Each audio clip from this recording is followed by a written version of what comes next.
ខ្ញុំព្រះករុណាអាត្មាភាពជាគ្រូសូត្រស្ដាំតំណាងឲ្យព្រះគ្រូចៅអធិការ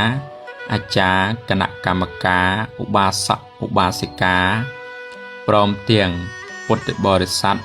ចំណុះជើងវត្តទាំង7ភូមិដែលស្ថិតនៅវត្តព្រៃមូល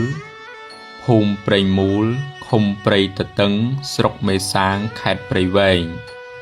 និងសូមចម្រើនពរញាតិញោមចិត្តឆ្ងាយទាំងអស់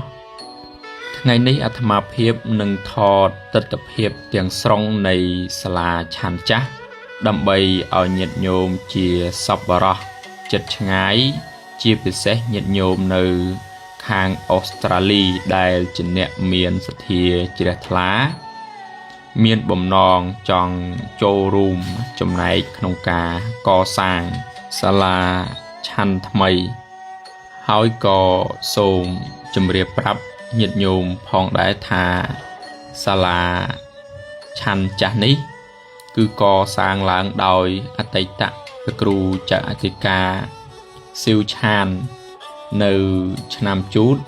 ពុទ្ធសករាជ2540គ្រិស្តសករាជ1997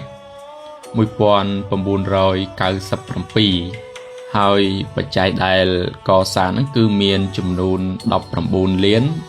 876500រៀលដោយពុទ្ធបរិស័ទចំណុះជើងវត្តនិងសហគមន៍នានាអញ្ចឹងសាលាឆាន់នេះបើធៀបនឹងឥឡូវអាយុកាលហ្នឹងជាង22ឆ្នាំហើយញាតិញោមអញ្ចឹងយើងមើលទៅសភាពគឺមានការទ្រុឌទ្រោមនិងចាស់ខ្លាំងមែនទែនអញ្ចឹងសូមញាតិញោមចូលទៅមើលទិដ្ឋភាព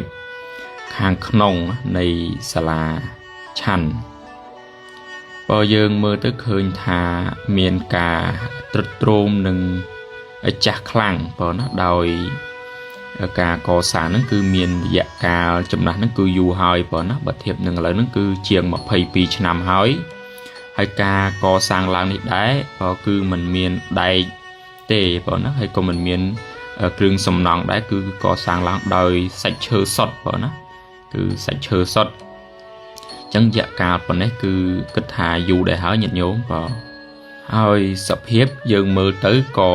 ឃើញថាចាស់ខ្លាំងហើយនេះគឺជាផ្នែកសងខាងក្នុងនៃសាលាឆាន់បើណាផ្នែកសងខាងបើគឺនៅខាងក្នុងយើងមើលទៅឃើញថាចាស់បើណាកំសត់ណាចំពោះវត្តមួយនេះបើហើយអាយុកាលហ្នឹងវត្តហ្នឹងក៏ជាង100ឆ្នាំដែរញាតិញោមបើណាវត្តនេះក៏កើតឡើងហ្នឹងគឺតាមដែលអាត្មាដឹងទៅហ្នឹងគឺ100ឆ្នាំជាងហើយបើណាគឺមានវ័យចំណាស់ខ្លាំងណាស់ចំពោះវត្តមួយនេះនេះគឺជាផ្ទៃមួយខាងទៀតនៃខាងក្នុង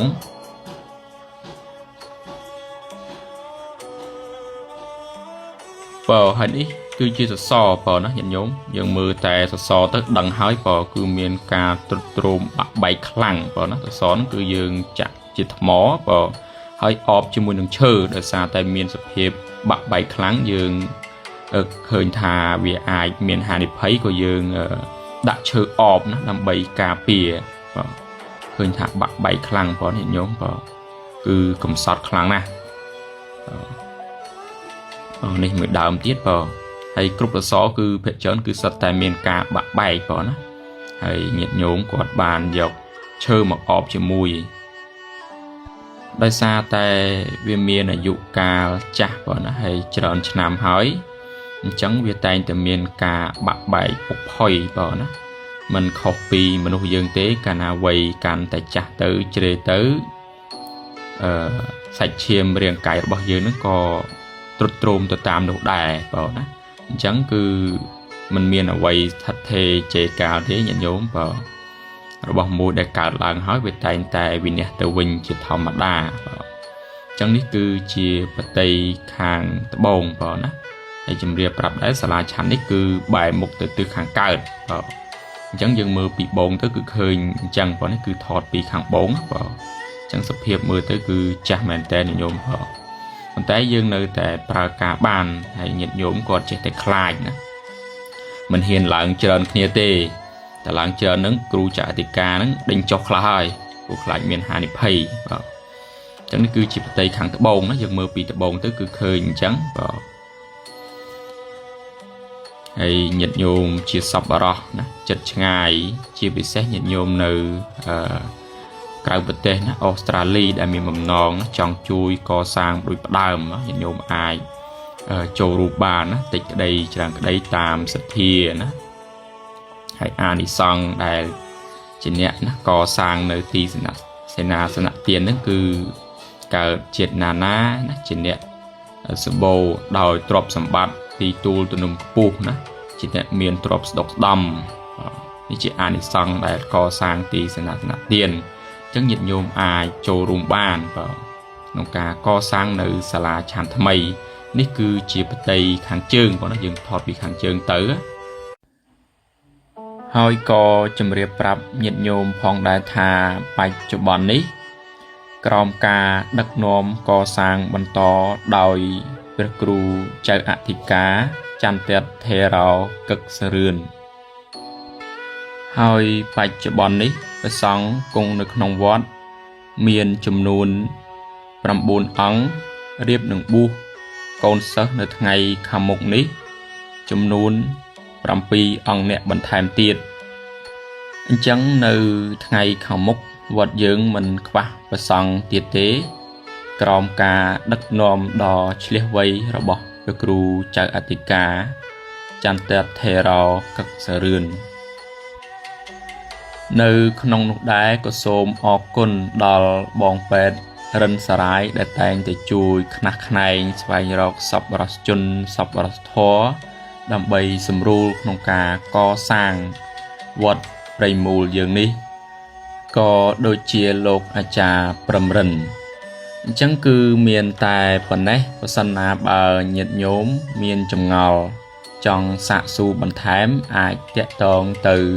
ព្រះគ្រូចៅអធិការផ្ទាល់តាមរយៈ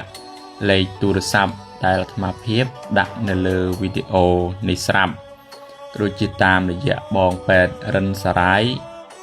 និងលោកអាចារ្យព្រំរិនចឹងជាចុងក្រោយក៏សូមជូនពរញាតិញោមជាពិសេសញោមនៅខាងអូស្ត្រាលីឲ្យជួបនៅប្រទេសនៅសិរីសួស្តីជ័យមង្គលវិបុលសុខពរ4ប្រការគឺអាយុវណ្ណៈសុខៈពលៈកំបីឃ្លៀងឃ្លាតឡើយសូមអនុមោទនា